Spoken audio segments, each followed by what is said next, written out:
World War I was a terrible tragedy that cost millions of men their lives because they were defending the country they loved. We, America, helped by financing the war. Wars are very expensive affairs. World War I cost about $185 billion, which in today's money is around $5 trillion. So, how could we pay for this? War bonds were issued by the government to finance military operations. It is the perfect fundraiser because it generates capital for the government, controls inflation, and it gives people the feeling of military involvement.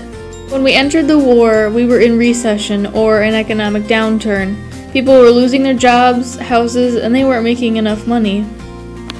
From 1914 to 1918, Europeans would buy goods we had, and that made the economy boost for about 44 months.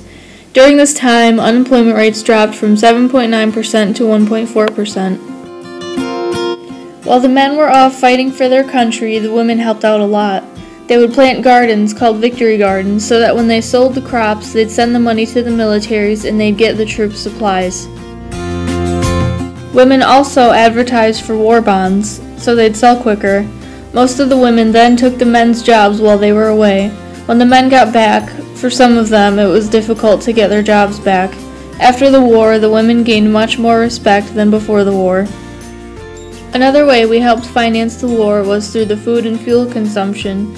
As it was said earlier, the women would grow the crops to support the men in the war. They'd sell the crops and give the money to the military so they could buy the troops supplies, or they'd sell the crops to the military for the troops. There were certain seasons where they went without coal. However, winter, spring, and summer did have coal, which was used for vehicles and railroads. Financing was crucial because without the money, the weapons wouldn't have been useful and the troops probably wouldn't have had food. War bonds helped out a lot because people cared about their country and wanted to have the feeling of military involvement. Thank you!